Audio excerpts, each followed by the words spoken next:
Hoje, do capítulo 1, versículo 26 a 31, são alguns versículos, a pergunta que a gente pode tirar desse texto é: o que importa? O que importa para nós? A autoestima ou a estima do alto? Esse é um assunto, agora não se fala tanto, mas as pessoas investem muito dinheiro e muitos coaches, psicólogos, psiquiatras, ou muitos remédios são vendidos para as pessoas estarem de bem consigo mesmo. Acho que já viram, né? E como nós somos afetados pela apreciação das outras pessoas, o que as pessoas acham. Então, cria-se até o temor aos homens, que a Bíblia condena. Eu redireciono a minha vida pelo aquilo que as pessoas pensam de mim. Então, eu não tenho mais liberdade, eu não tenho mais o meu caminho de obediência a Deus. Eu tenho que ser sintonizado ao que a sociedade, o que as outras pessoas acham de mim. A avaliação das outras pessoas não é necessariamente ruim. A gente busca conselhos. Olha, tem alguma coisa que você vê aí? Ou, de vez em quando, a gente deve até interferir. Interferir no sentido assim de chegar e dar uma opinião. Olha, não está legal o que você está fazendo. Mas, assim, a ideia de o meu significado, o meu sentido da minha vida, ser mudado, ser adaptado, ser ajustado ao que os outros pensam, aí tem problema. E viver nessa preocupação, o que os outros estão pensando de mim? O que os outros estão pensando de mim? Nunca ninguém vai pensar tão mal de acordo com o mal que nós somos. Se alguém fala mal da gente, é que eles não conhecem bem a gente, porque se conhecessem, falariam pior ainda, mais mal ainda. E o que Paulo vai tratar aqui é o que importa para nós. A luta pela nossa autoestima, o que nós achamos de nós mesmos, ou a estima do alto, o que Deus pensa de nós, como Deus nos aceita. E essa é a luta aqui em 1 Coríntios, capítulo 1, 26 a 31. Já fiz um pouco de recapitulação, mas algumas coisas ainda para a gente pensar como que está o clima até essa época desse texto aí. Paulo estava indignado por seu nome ser usado para fomentar divisões. Então, Paulo recebeu notícias, ele falou assim: olha, tem alguma coisa muito errada com o que está acontecendo. Ele fala: o fato é, e ele fala, é uma realidade. Então, eu recebi notícias, mas o fato é que uns dizem: eu sou de Paulo, eu sou de Cefas, eu sou de Apolo, e eu sou de Cristo. Vocês, com isso, estarão anulando a cruz de Cristo. Aqui, Paulo vai usar argumentos, ele usou, dizendo: olha, essas divisões que existem no meio de vocês, porque vocês trouxeram esses valores de fora da cultura grega, não fazem o menor sentido. É uma grande bobeira. Parecia para eles alguma coisa muito nobre, necessária, a gente pensar: eu sou de Paulo, olha, é uma coisa... Porque o mundo valoriza desse jeito. Mas ele fala, no corpo de Cristo, isso não faz sentido e é bobeira, é criancice, é infantilidade. Então, o que Paulo está tentando nos ensinar é: se nós ou promovemos, ou valorizamos, ou agimos de tal forma para criar grupinhos e divisões na igreja, nós somos infantis, isto é, não tem maturidade nenhuma em pessoas que participam dessa forma, que faz com que as divisões aconteçam e a unidade desapareça. Ele fala assim, a dedicação, e o que nós vimos é que a dedicação e esforço de Paulo, o trabalho dele lá em Corinto, era para apresentar Cristo e nunca anular a cruz de Cristo. Quando surgem as divisões, significa que nós tiramos o foco de Cristo, da sua mensagem, da sua missão, e começamos a colocar em pessoas, em grupos, como os gentios fazem. E quando fazemos isso, participamos disso, nós chegamos ao ponto até de estarmos anulando a cruz de Cristo. Então, é um grande perigo, uma grande complicação. Vamos começar o texto, então. São poucos versículos, mas tem algumas algumas considerações maiores para a gente fazer. Olha Paulo como ele começa. Quando ele escreve essa carta, Paulo fala, apóstolo da parte de Deus, chamado por Deus. Então parece que Paulo está falando assim, olha, está vendo? Eu sou apóstolo. Eu sou o cara. Mas ele fala, eu sou apóstolo não porque eu fiz carreira, não porque eu me autodenominei apóstolo, ou eu tentei pagar e fazer alguma coisa para chegar nessa posição. Hoje em dia é assim.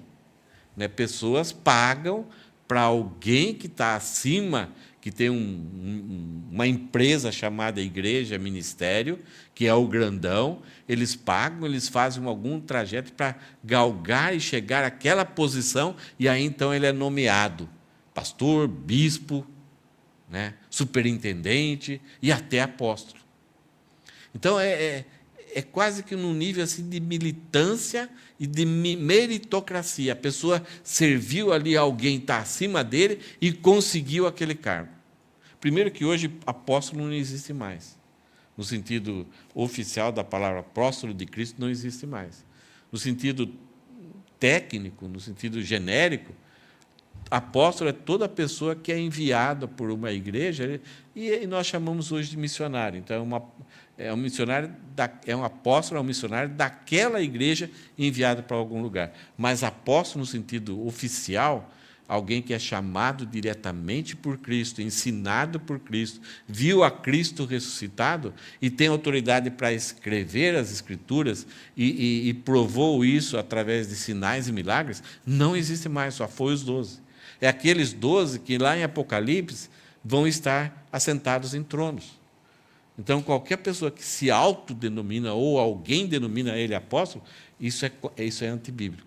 Não existe. E Paulo, no começo, ele fala, eu sou apóstolo. Então, ele não está reivindicando para si um cargo, uma posição que faz com que ele imponha a sua autoridade sobre a igreja. Ele fala, o meu ministério ele está vinculado a esse chamado de pregar, de levar Cristo, de fazer pessoas crerem em Cristo e viverem uma vida em comunidade. E logo após, lá no começo do capítulo 1, ele fala assim, eu, Paulo, apóstolo, da parte de Deus, e o irmão Sóstenes. Então, Paulo fala assim, eu tenho chamado para ser apóstolo. Mas o que eu sou mesmo, eu sou irmão de Sóstenes.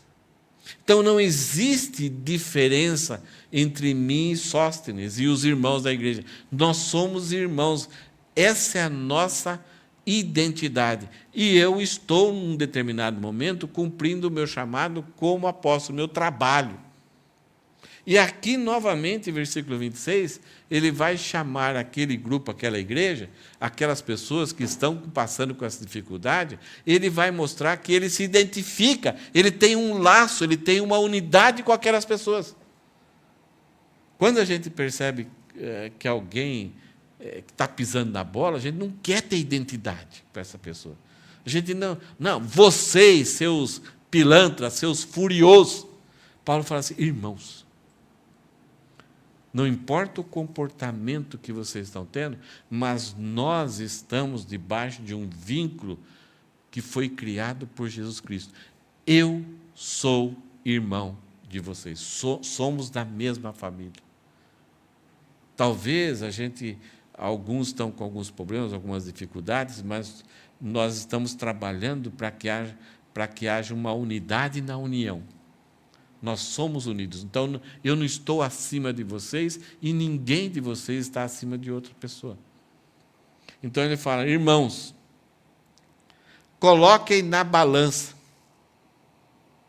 A ideia de considerar, a Cristina fez curso de contabilidade, né, Cristina? Foi alguns 2, 3 anos atrás, né? E uma das coisas da contabilidade é fazer o balanço. É considerar. Colocar entre crédito e débito o estoque, para a gente saber em que ponto que nós estamos. A ideia aqui é coloquem na balança, chequem, verifiquem.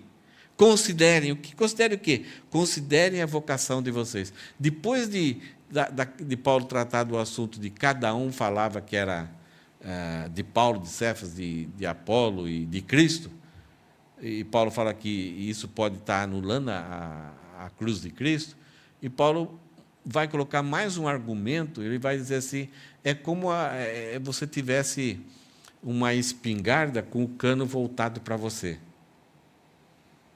Pessoa, alguém te dá uma arma, você vai atirar, e aí você olha o cano, espera aí, esse cano está indo lá e está voltando, o que vai acontecer?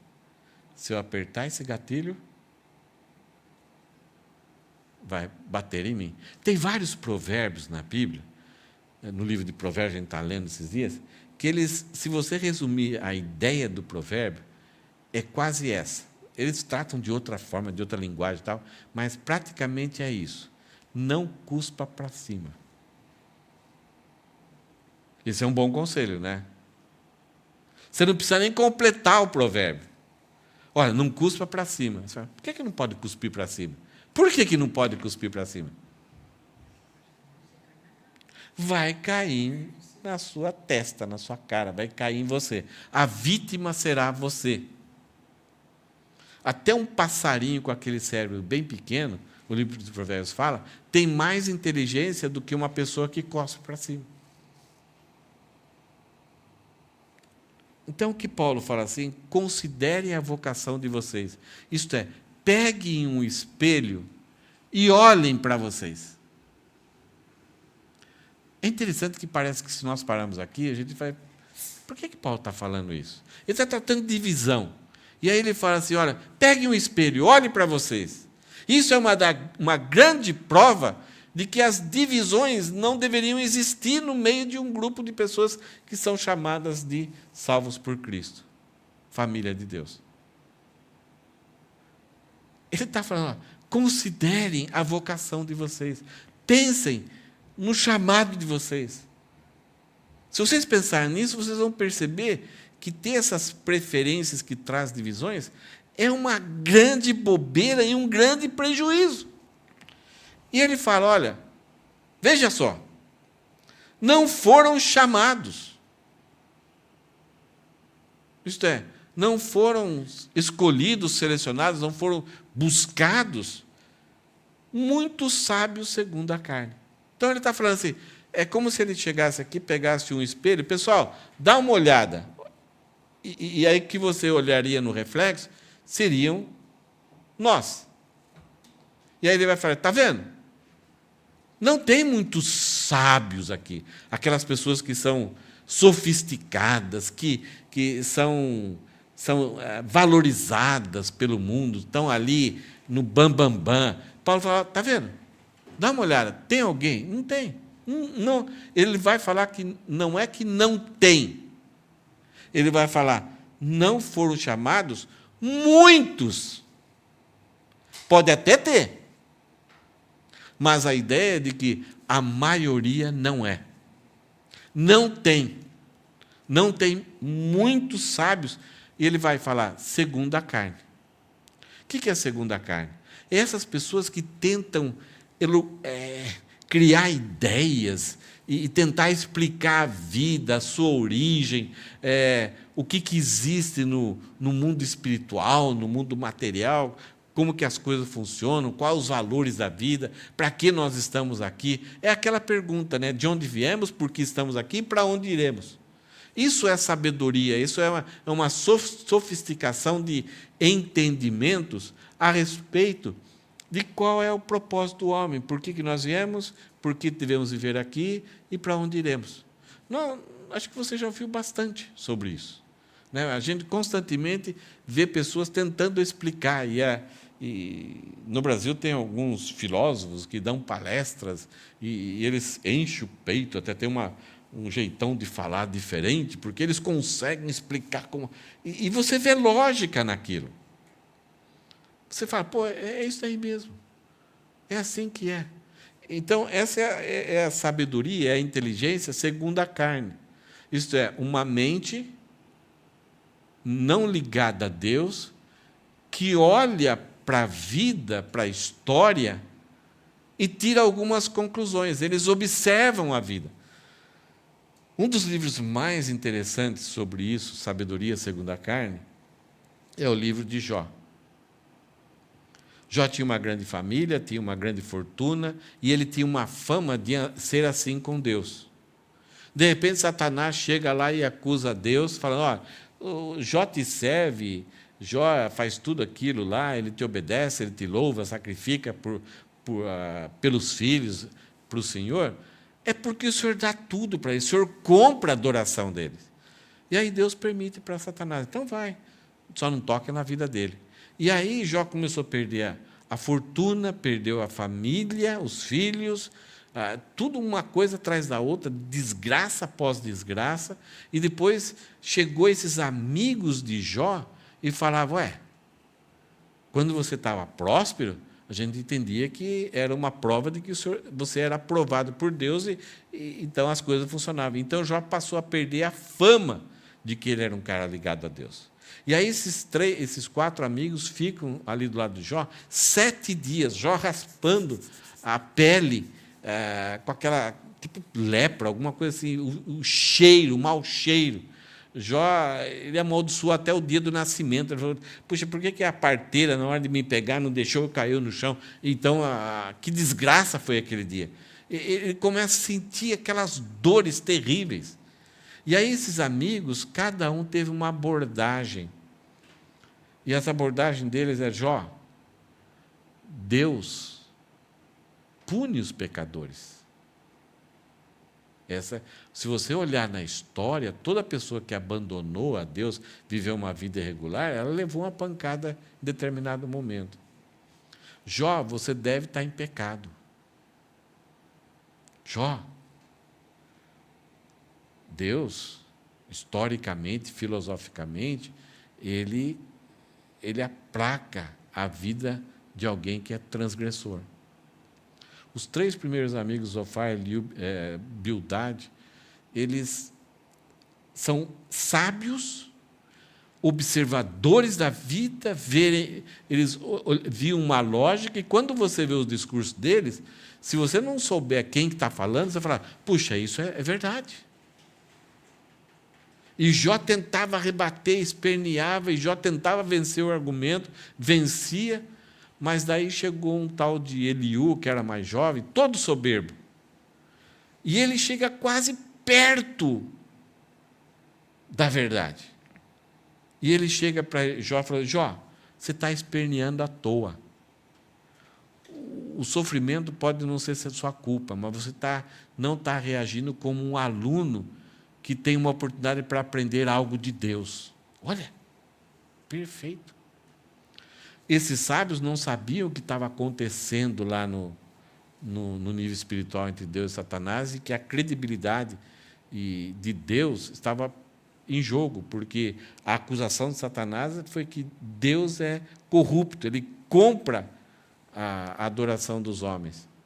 Jó não sabia disso, nem os amigos sabiam, mas eles eram sábios, eles eram influenciadores, e eram amigos de Jó, vieram de todos os lugares para ter esse tempo de Jó, tentando ajudar Jó.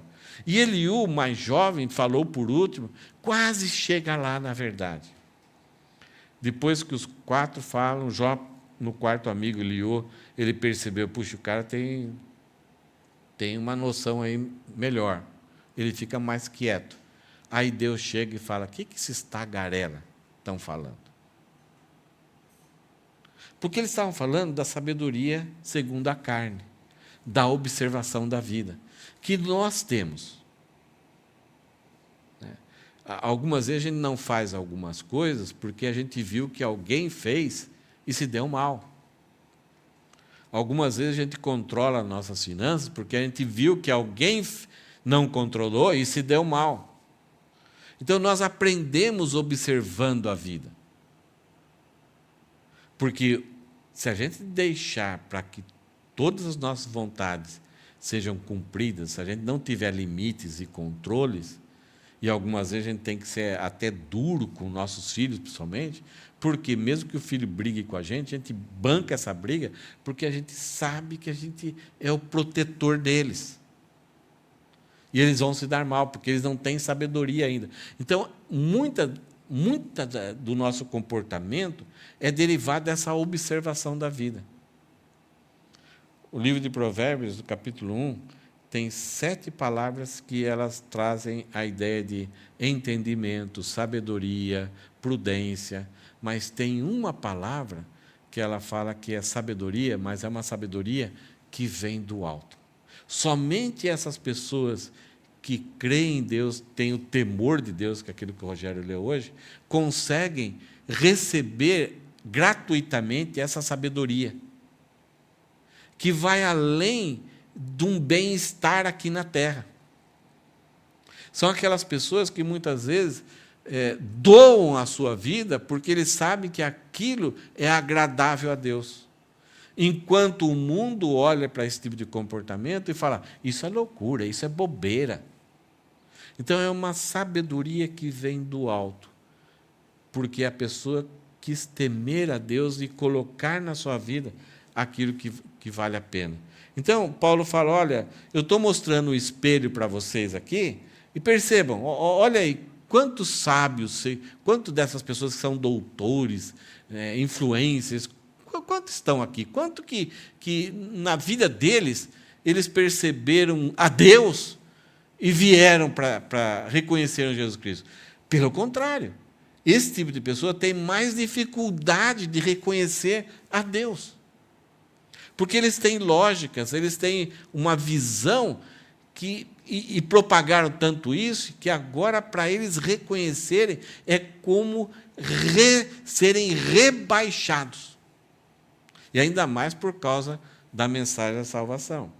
Então, Paulo fala, vocês estão preferindo esses bambambam aí, mas, olha, são muitos que conseguem entender a mensagem e se submeter à mensagem de salvação. Primeira coisa, eles negam a Deus. Em princípio, a maioria negam a Deus.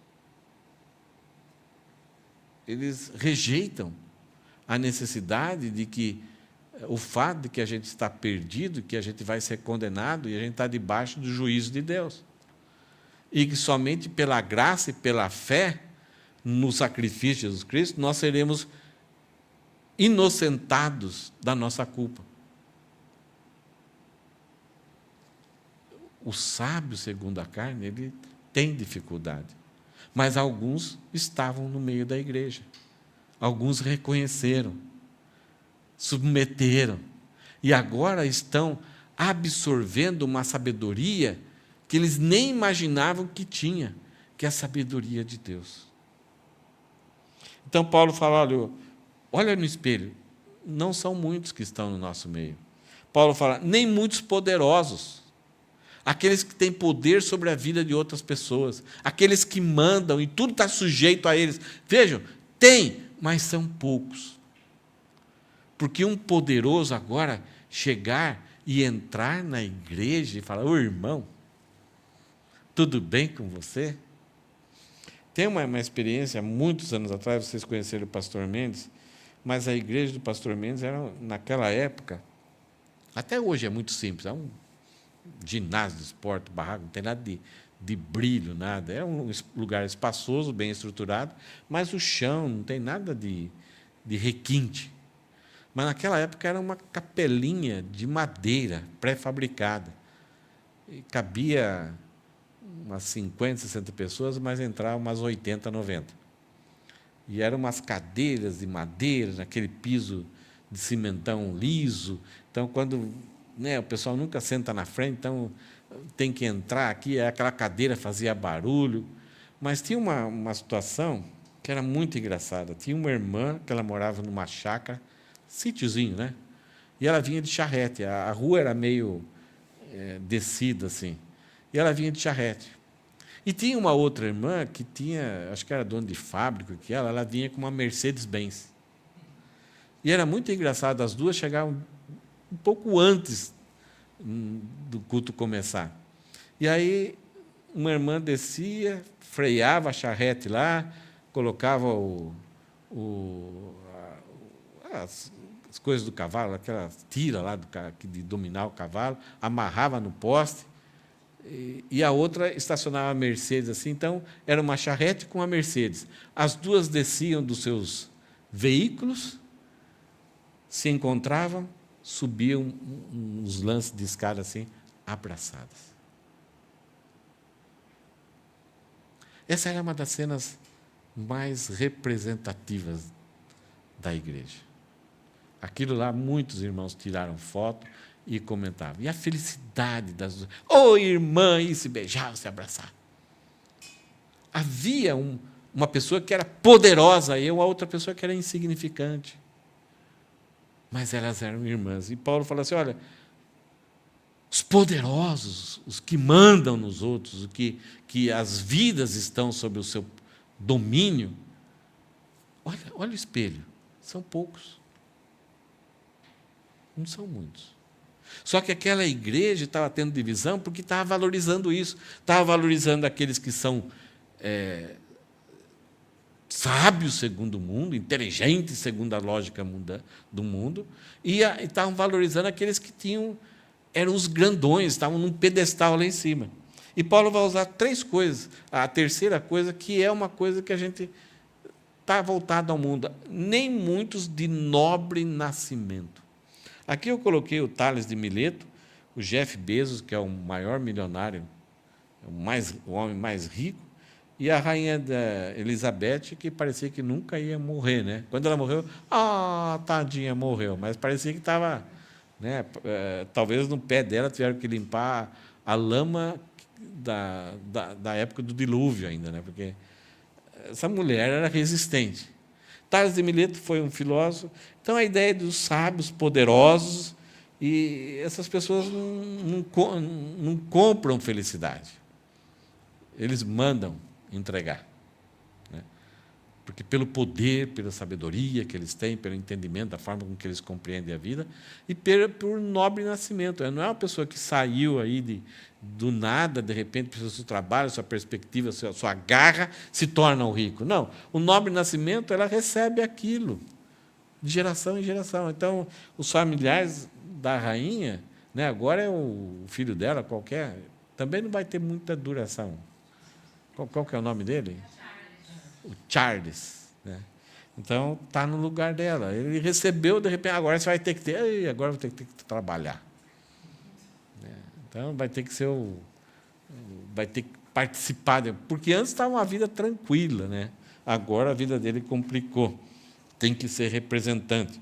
Então, 3 áreas que nós, como sociedade, valorizamos e devotamos.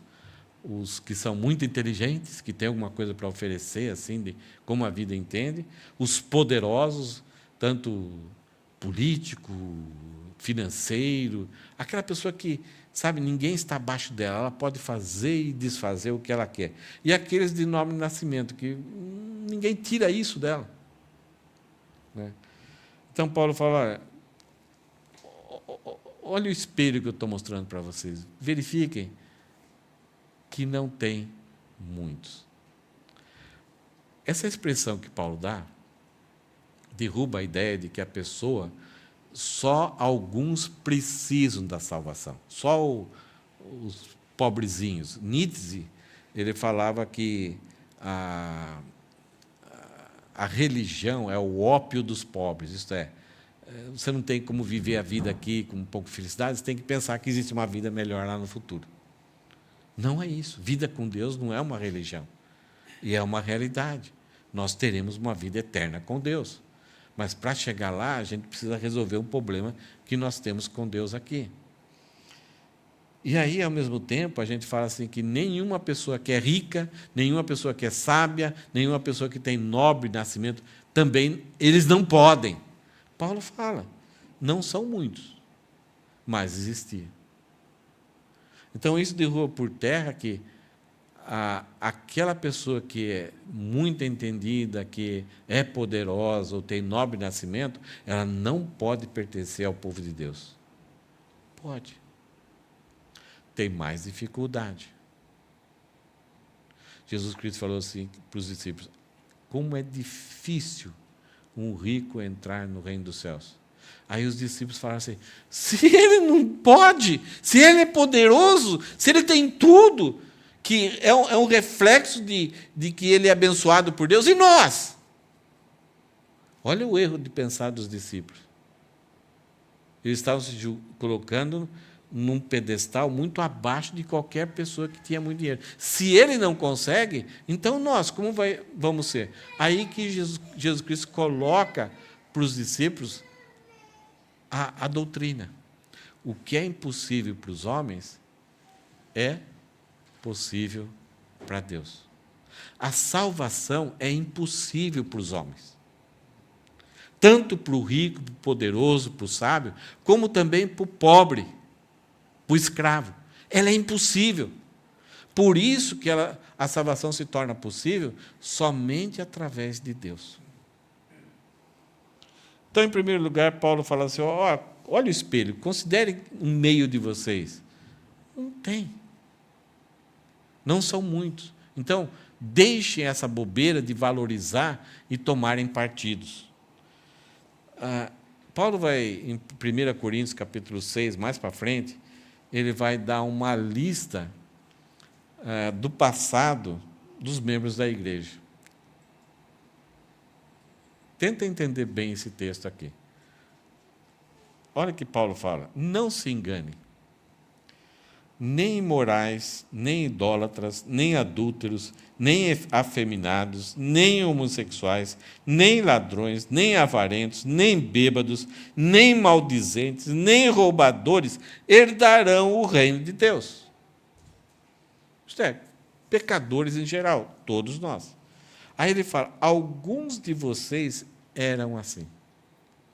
Da igreja de Corinto, não havia poucos sábios, poucos poderosos e poucos de nobre nascimento, mas também haviam vários que tinham tido esse tipo de passado, aquela constância nesse tipo de pecado, que os tornava quase que profissionais naquele tipo de pecado.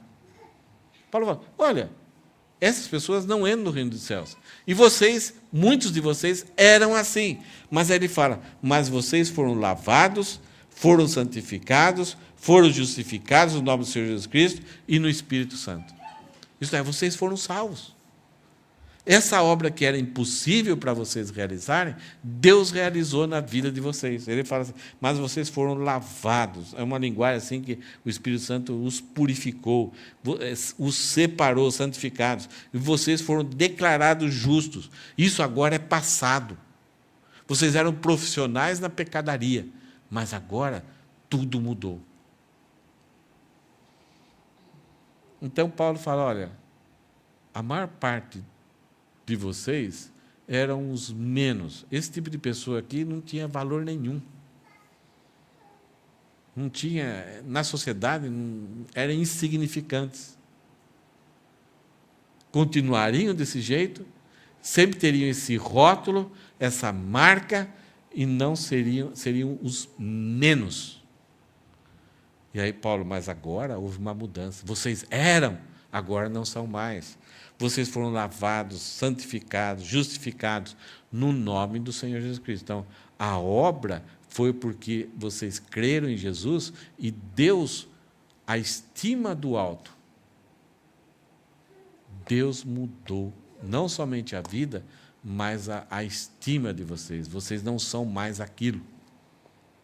Não são mais profissionais no pecado. Vocês agora são filhos de Deus. Essa obra foi por causa dos méritos de Jesus e do Espírito Santo.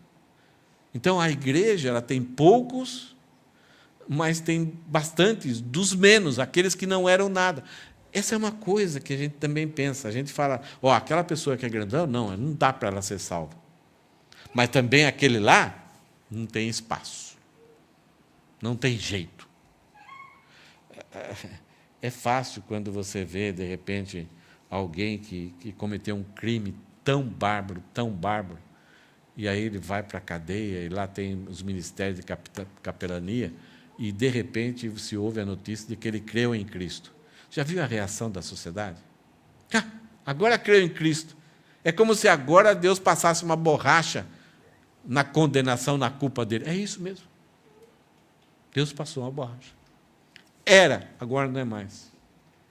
Então, Paulo está colocando esses dois pesos extremos. Aqueles que são grandes não são os muitos que foram salvos, porque rejeitam a Cristo. E muitos daqueles que não eram nada, hoje estão com o povo de Deus. Mudou a história. Versículo 27. Paulo, então, vai falar como que isso aconteceu. Não há muitos sábios, segundo a carne, não há muitos poderosos, não há muitos de nobre nascimento, mas há. E ele fala, pelo contrário, Deus, a normalidade, o padrão mais comum, não é o padrão fixo, mas o padrão mais comum é que Deus escolheu as coisas loucas do mundo.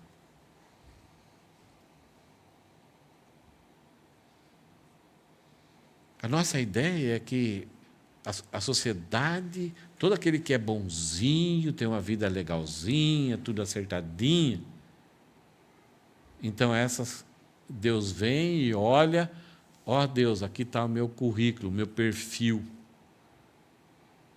É por isso que existe a hipocrisia, porque a pessoa tenta viver diante das pessoas uma vida de engano para ela ser aprovada. E muitas vezes a pessoa se torna religiosa achando que aquelas práticas vão apaziguar o problema dela com Deus. Achando que ela consegue crédito, mérito diante de Deus. E aí Paulo fala, pelo contrário, Deus escolheu as coisas loucas do mundo. Por que Deus faz isso? Por que o espelho lá mostrava na igreja que algumas pessoas tinham problemas sérios no passado e foram lavados, justificados, santificados? Por quê? Paulo fala, para envergonhar os sábios. E escolheu, não somente Deus escolheu as coisas loucas para envergonhar os sábios, esses que têm essas lógicas, mas também Deus escolheu as coisas fracas. O tipo de pessoa que, diante da sociedade, parece que não serve para nada, é inútil, é o faxineiro, é aquela pessoa que não é nada, não tem cultura, é analfabeta, é desprezada, só serve para ter algumas funçõezinhas para sobreviver. E parece que, ela é um encosto, é um estorvo para a sociedade. E Paulo fala, e Deus também escolheu as coisas fracas do mundo para envergonhar os fortes. Porque o homem, naquilo que ele é, nos valores que ele tem, ele quer ser o cara. E acha que Deus tem que olhar para ele e Deus está devendo alguma coisa para eles.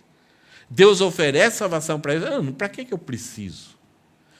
Vocês se lembram que teve um jovem rico e teve um rico que chegou para Jesus e falou assim, mestre, o que eu tenho que fazer para dar a vida eterna? O que ele está fazendo? Olha para a minha vida, Jesus. Olha como eu sou. Eu preciso fazer alguma coisa para dar a vida eterna? Aí Jesus Cristo, cumpre os mandamentos. Quais? Aí Jesus cita os 6 últimos mandamentos, que tinha a ver com o próximo. Ele falou, esse daí eu cumpro desde a minha infância. Eu sou perfeito. Aí Jesus Cristo, em vez de citar os 4 primeiros mandamentos, fala para ele, então, faz o seguinte, vende tudo que tem, dá aos pobres e segue-me. Aí ele tomou um choque. Ele ficou triste, virou as costas e foi embora. Por quê? Porque aquele apego, a dependência que ele tinha daquela posição, daqueles bens que ele tinha, fazia com que Deus não fosse a primeira pessoa no coração dele. Porque os 4 primeiros mandamentos estão relacionados a Deus. E ele não conseguia abrir mão daquela posição dele. Então, mostrando que ele era um idólatra. Ele estava alicerçado nas suas posses, na sua posição. Então, esse tipo de pessoa que olha, não, essa pessoa não merece, olha, ela não tem inteligência, é uma pessoa desprezada, ela é fraca, e Deus vem até ela, apresenta a salvação, ela crê, e ela vai estar, no dia da apresentação de toda a humanidade diante de Deus, os sábios que acham que não precisam da salvação, da ajuda de Deus, não precisam de Deus, ou até não creem em Deus, também vão comparecer nesse dia diante de Deus para receber a condenação, e vão ser rejeitados por Deus. E ao chegar lá, eles vão ver essas pessoas que eram fracas e eram sem instrução. E fala, espera aí, essa pessoa está aqui e ela vai estar no teu reino e eu não? Eu sim. Então, olha só a palavra que é usada aqui. Pelo contrário, Deus escolheu as coisas loucas do mundo, aquilo que parece que não tem lógica, para envergonhar os sábios, e escolheu as coisas fracas do mundo para envergonhar os fortes. O propósito, porque Deus muitas vezes escolhe alguém, é para envergonhar outro. É interessante que a palavra aqui, Deus escolheu, isto é, a pessoa foi escolhida. Nós vemos que, daqui a pouco eu vou mostrar uma listinha de coisas. A soberania de Deus, ela está relacionada ao chamado, ao convite. Existe um convite geral, esse convite é rejeitado. E aí Deus vai escolher quem Ele quer. Tem uma parábola que Jesus fala que Deus, o dono da casa, um homem muito rico, mandou convites. E cada um tinha uma explicação. Não, eu estou ocupado, tenho alguma coisa a fazer aqui, não vou, tal. E aí o dono, esse homem que foi rejeitado, mandou um convite para uma festa de graça, para celebração, para alegria, e todos os homens rejeitaram, as pessoas normais, importantes. Então, aí, quando esse homem rico recebeu a notícia que ele, não era festa, ele foi rejeitado. Quando você dá o convite para alguém e alguém não aceita, não é o convite, é a pessoa de quem que está convidando que está sendo rejeitado. Nesse mesmo momento, esse homem rico, que está planejando uma festa, a festa estava pronta, o que ele manda fazer? O que ele manda os empregados fazer? Saírem pelos valados, os cantos, os becos, debaixo da ponte, e traz esse pessoal.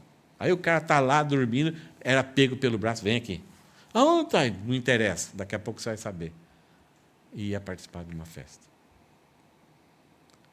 Aí ele fala, mas eu não posso, minha roupa está suja, eu não tenho dinheiro. Não, é tudo de graça.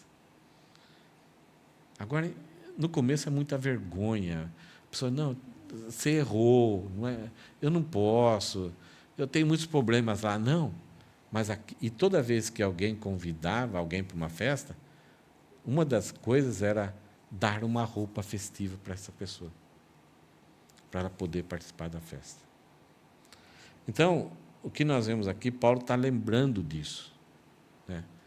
Os sábios, os poderosos do nobre nascimento, eles acham que não precisam de Deus, eles rejeitam o chamado, mas aí Deus escolhe, Deus vai lá e pega essas pessoas que não merecem, são, segundo a perspectiva humana, inúteis, fracos, sem inteligência.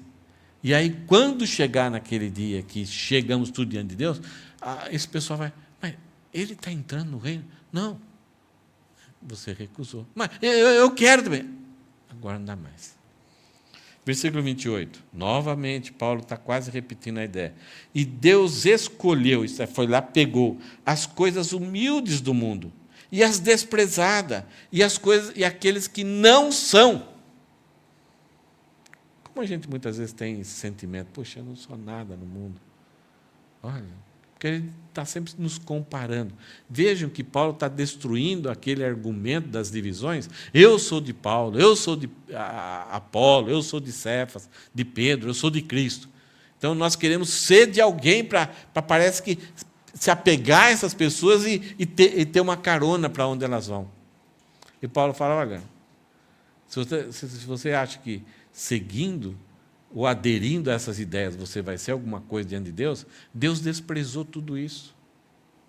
Deus escolheu, pegou as coisas humildes do mundo, as desprezadas e aquelas que não são. O que? Peraí, se você não é, você é inexistente. É isso que muitas pessoas são. Elas existem, são reais, mas são como inexistentes. Talvez, em algum caso, você se sinta assim. É invisível. O tratamento é quase que... Né, não sei que adjetivo a gente podia pensar. E agora, por que Deus escolheu? Novamente, a repetição do versículo 27. Para reduzir a nada aquelas que são. A fim de que ninguém se glorie na presença de Deus. Se aquele que é não se tornar nada, ele não pode ser alguma coisa. Entenderam? Então, esse processo de Deus de escolher alguém que não é nada, que é desprestigiada, é um processo para que no dia daquela chegada, todos estejam valorizando o quê? A graça, o amor. Se não, se alguém tivesse acesso a Deus por aquilo que Ele é, por ser poderoso, por ser sábio, por ter um nobre nascimento, oi Deus, tudo bem? Cadê meu lugar? Aí, quando terá o jantar aí, cadê as trombetas para eu entrar no teu reino? Se tem uma coisa na Bíblia que a gente vê do começo ao fim, Deus não divide a sua glória com ninguém. Porque quando um ser humano se comporta desse jeito, ele está enganado, ele está super enganado, profundamente enganado a respeito de si mesmo. Paulo, ele fala, eu sou apóstolo, é uma posição, um ministério, mas eu sou irmão, isso aí eu não sou nada. E Paulo foi descobrindo ao longo da sua vida que não era nada. Então, olha novamente aqui, Deus escolheu as coisas humildes do mundo, as desprezadas e aquelas que não são, para reduzir a nada as que são, a fim de que ninguém se glorie na presença de Deus. Mateus 5 são as bem-aventuranças. E parece que é um processo ali de acesso a Deus. A ideia é, bem-aventurados os humildes, os mansos. Mansos é aquele que abriu mão daquilo que parecia direito, da sua posição, do seu entendimento, do seu nobre nascimento. Ele abriu mão. Deus, olha, eu já influenciei, sou professor de universidade, sou cientista, tenho prêmio Nobel, não tem nada de errado nisso. Mas ele abre mão para entrar na glória de Deus. Ele não se baseia nisso como mérito para ele ter o favor, a graça de Deus. Olha, Deus, eu sou uma pessoa política, eu sou famoso, várias pessoas estão sob o meu domínio, mas, Deus, eu não sou nada. Ó Deus, eu nasci num lar, num berço de ouro aí, mas isso não importa para ter acesso ao Senhor. Eu preciso da tua graça, preciso do teu perdão. Então, quando a pessoa ela entende isso, ela vai ser um dos poucos e vão estar na igreja. Vão estar no povo de Deus. Porque ela reconheceu a sua miséria. Não tem nenhum problema ser muito inteligente, ser brilhante, contribuição, inventor, ser um médico, assim, especialista. Isso é graça de Deus. Mas se a pessoa, não, você não sabe com quem está falando, aí ela está querendo dividir a glória com Deus. Porque principalmente no dia a dia e naquele dia, Deus não divide a glória com ninguém. E o texto, versículo 29, a fim de que ninguém se glorie quando chegar na presença de Deus. É por isso que não é uma regra, não é um padrão, mas é o que mais acontece. Aqueles que já não são nada, são menos, é aqueles que mais facilmente se apresentam diante de Deus. Agora, você sabia que há um vício que é o mais difícil de recuperar, sabe qual que é? É o mendigo. O mendigo, ele é aquilo que ele é por causa do orgulho dele. É pior mais difícil recuperar um mendigo, homeless, né, do que um viciado em crack, viciado em qualquer outra droga, qualquer dependência. Porque tudo é baseado no seu orgulho. Ele foi ser isso por causa do seu orgulho, por causa de alguma coisa, e então ele se torna aquilo. É uma tristeza, não é uma tragédia só de vida. É uma escolha baseada no seu orgulho. Então, até muitas vezes você vai encontrar pessoas aparentemente simples, desprezadas, que não são nada, mas que têm um orgulho ferrenho. A pessoa não aceita voltar-se ou chegar a Deus. Versículo 30. Enquanto aquelas pessoas acharem, eu sou de Paulo, eu sou de Apolo, quando elas entenderem que o homem não tem nada para chegar a Deus, e por isso que os que menos são é que chegam mais facilmente, mas mesmo assim na igreja não tinham alguns sábios, alguns poderosos, alguns de nobre nascimento. Então, quando a gente entende isso, a gente não se preocupa, eu sou de Paulo, eu sou de Pedro, eu sou de Apolo, eu sou de Cristo. Assim, no sentido assim, eu sou um grupo separado, sou mais espiritual que todo mundo e não aceito ensino de ninguém.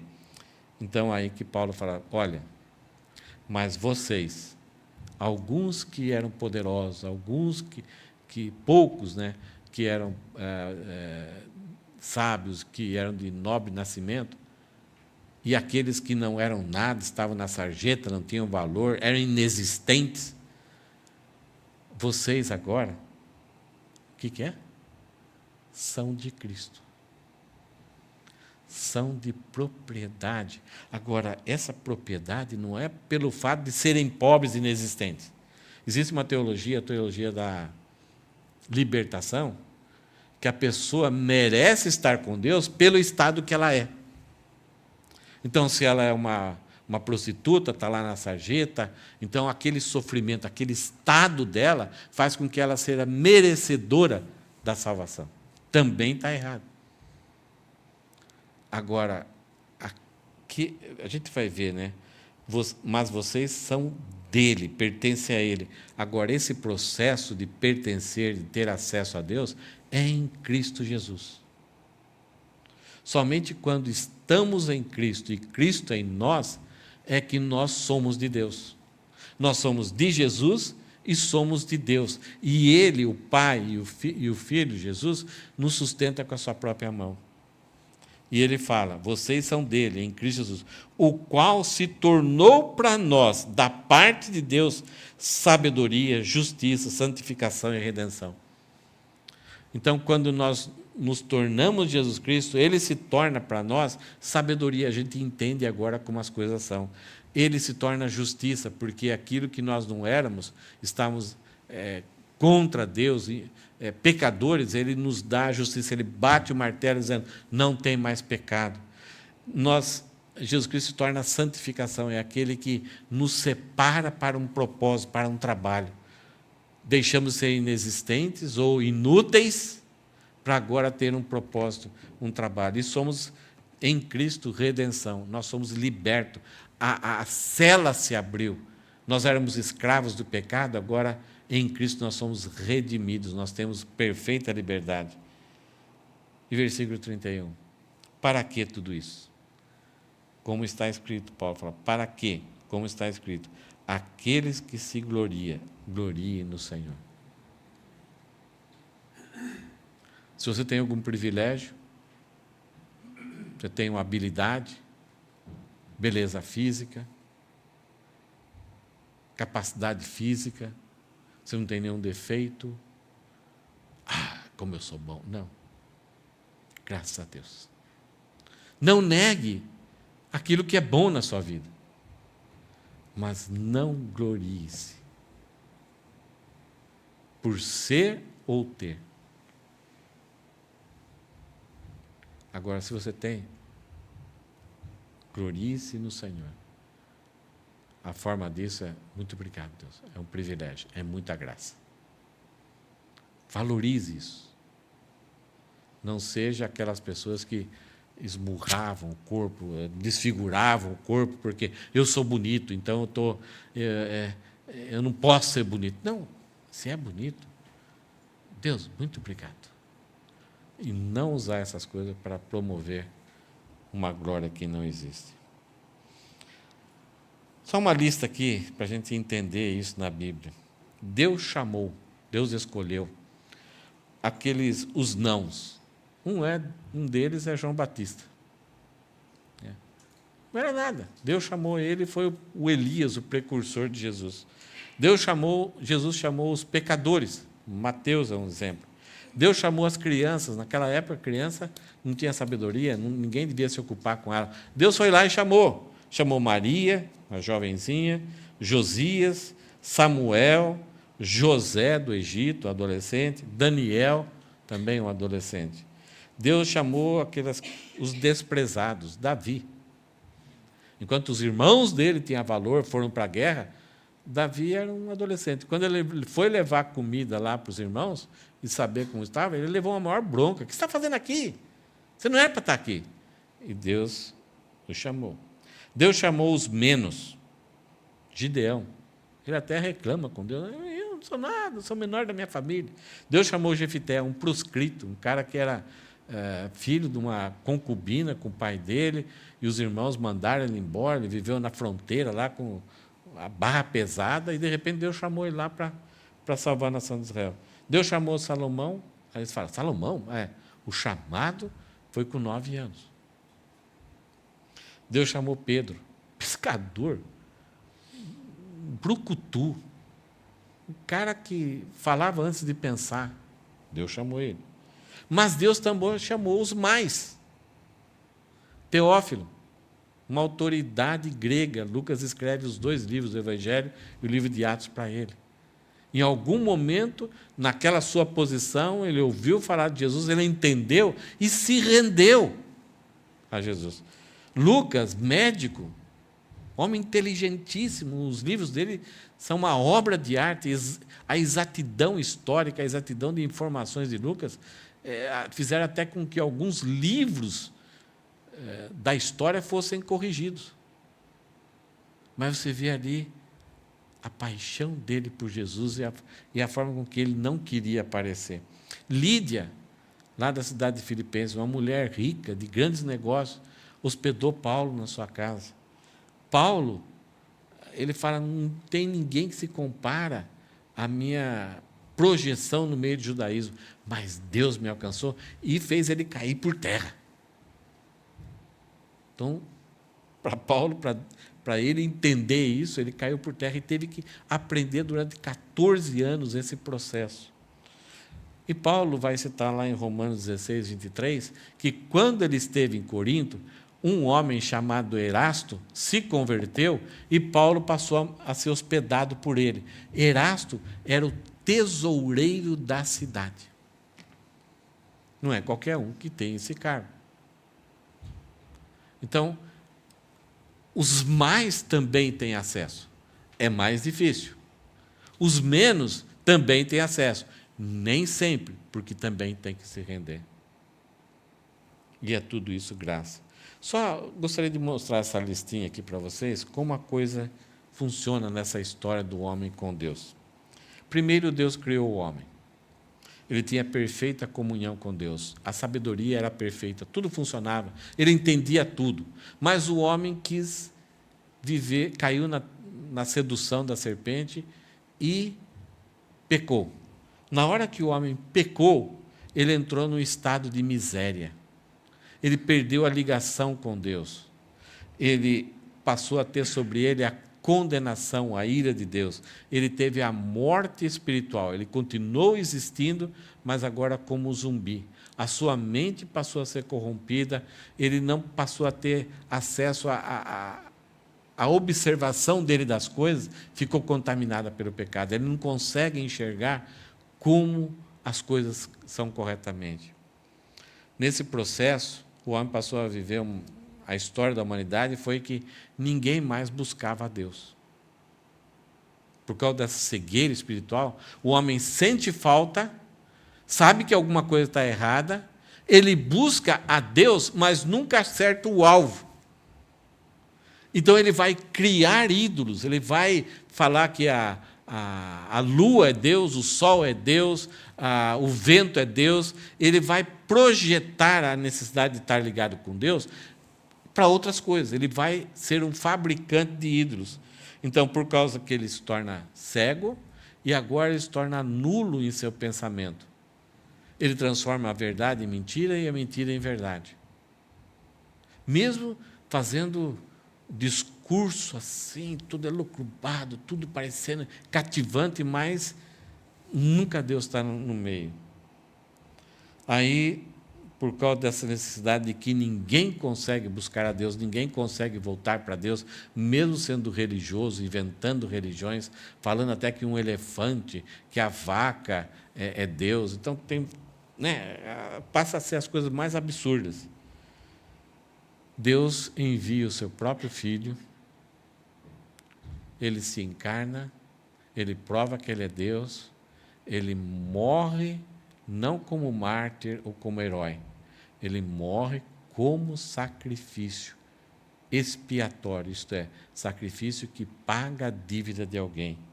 E nesse processo, então, foi realizada a nossa redenção. Isto é, alguém que está preso, que tem uma grande dívida, e alguém vem lá e paga a dívida. Essa pessoa pode ter liberdade.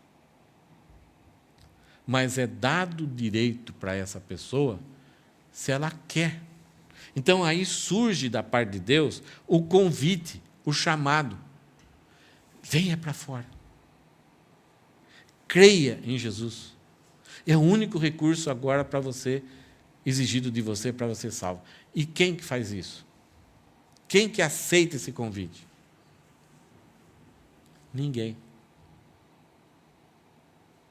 Porque o pecado impossibilita da gente entender esse convite e crer em Jesus Cristo. Percebe a desgraça que é o pecado e o poder do pecado na nossa vida? Então, Deus enviou Jesus Cristo, Ele morreu por nós, Deus nos convida para crer em Cristo e ninguém quer. Então, esse é o chamado geral. Há uma rejeição da graça. Aí vem o chamado eficaz. Então, aí Deus, na sua soberania, Ele escolhe quem Ele quer salvar.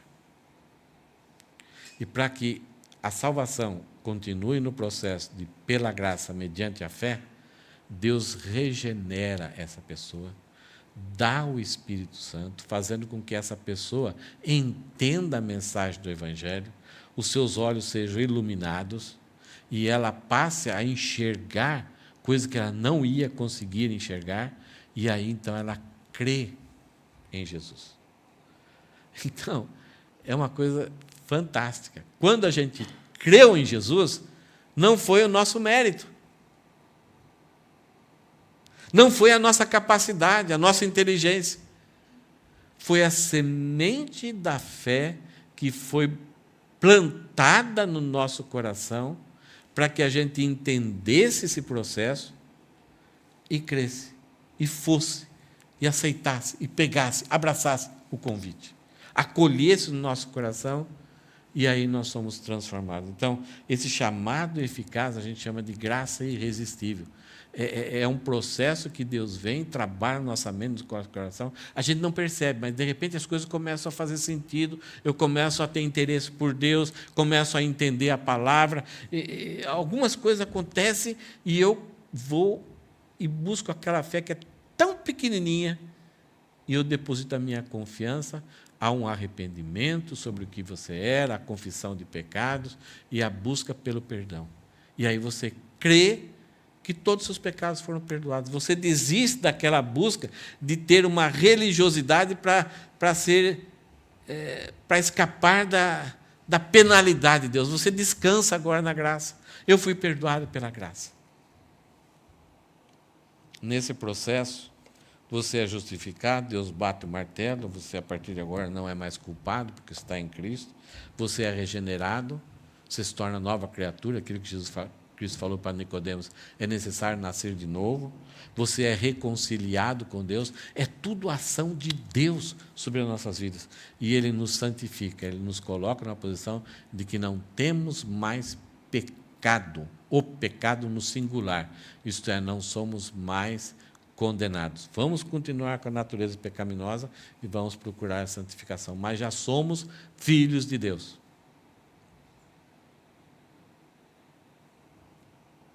Isso é soberania de Deus. Por quê? Aquilo que nós somos mais ou menos pode rejeitar a graça oferecida. E Deus salva. Então, quando hoje eu tenho a certeza de que tenho o Espírito Santo, sou salvo, pertenço à família de Deus, eu não posso dizer, tá vendo? Eu sou salvo, eu aceitei Jesus. É a ação sobrenatural, eficaz de Deus sobre a nossa vida. Então, ninguém que vai comparecer diante de Deus vai levar alguma coisa para, naquela hora, tchan, Deus, aqui, ao meu diploma de batismo. Não vai servir de nada. Todas as pessoas que vão comparecer diante de Deus, os grandes e os pequenos, vão comparecer glorificando a Deus e exaltando a graça de Deus. Então, se Cristo é o central de tudo, para que dizer eu sou de Pedro, sou de Paulo, sou de Cefas e eu sou de Cristo? Por que existem divisões na igreja, se todos nós somos salvos pela graça, nem mais salvo, menos salvo? Ninguém merece, nem os mais e nem os menos. Só para a gente terminar, então, algumas ponderações. Devemos manter em mente a percepção do padrão do chamado de Deus para nós. É a graça e a soberania de Deus. Devemos recordar sempre que a sofisticação, sábio, nobre nascimento, poderoso, qualquer coisa que engrandece o ser humano, não é o que agrada a Deus. E é inútil como base de orgulho. Pode ser orgulhoso, pode ter aí receber os méritos homens, mas diante de Deus, os privilégios do convite eficaz de Deus reforçam a centralidade de Cristo em nossas vidas. Isso, se a gente se tem esse privilégio de que nós somos chamados por Deus por causa da sua soberania, isso é por causa de Cristo, não de nós. Sabe por quê? Quando Deus enviou Jesus Cristo, o propósito último é para que Jesus tivesse um povo. Não foi tanto para nos salvar. O amor de Deus Pai estava na pessoa de Jesus Cristo. O Deus Pai queria que Jesus tivesse um povo. E o Deus Pai vem e salva uns picareta como nós, para nós sermos povo dele. Agora, o efeito da consequência desse amor do Pai para com Jesus foi que ele nos amou, escolheu os berebas como nós para fazermos parte desse amor. O amor de Deus está na pessoa de Jesus Cristo. Se eu estou em Cristo, eu sou abençoado com esse amor. Pensa nisso. Então, agora algumas seriedades aqui de Paulo. Uma igreja focalizada em Cristo não tem espaço para divisões egoístas, para super-heróis ou para outra mensagem a não ser Cristo crucificado. Se nós, como igreja, sempre formos focados em Cristo, não importa se somos uma igreja com 300, 400, 1.200, 3.000 pessoas, ou, de repente, uma igreja com 5 pessoas. Se nós somos centralizados em Cristo e entendemos que nós somos frutos da graça de Deus, do amor de Deus por Jesus, em querer que Ele tivesse um povo, as divisões não vão acontecer. Vai ser uma coisa muito boba. Uma igreja focalizada em Cristo tem muito espaço para os menos. O que quer dizer isso? nós não vamos olhar para a pessoa na situação que ela está. Nossa, essa pessoa vindo para a igreja agora, não é nada. Hã? Se nós estamos focados em Cristo, nossa, essa pessoa está chegando para a igreja, que legal. Vai ser atingida pela graça. Ela vai deixar de ser um menos e vai se tornar mais. Porque nós somos dele. Paulo falou, nós somos de Cristo. E aí, né, e uma pessoa, a gente podia usar do outro lado, né? Uma igreja focalizada em Cristo tem muito espaço também para os mais. Não, essa pessoa é muito orgulhosa. Venha, conheça da graça. Deixa eu explicar a graça. Já pensou?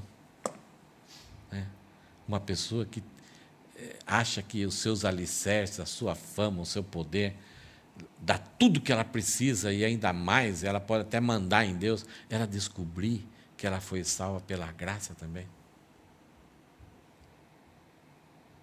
Então, tanto os menos como os mais precisam e sermos um grupo.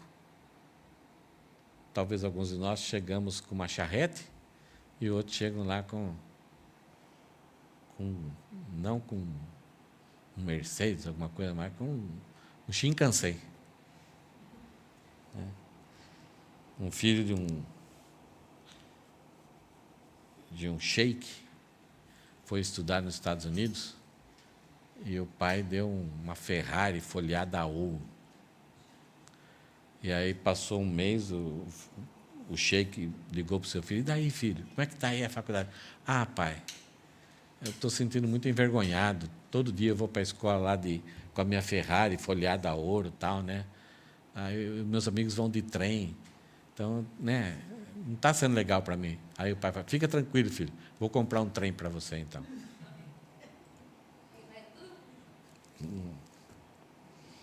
Mas o quanto é importante a gente entender a graça. Tem um público, depende da pessoa que tem um pouco mais de facilidade para a graça atuar na vida dela. Outros, o coração muitas vezes está muito endurecido.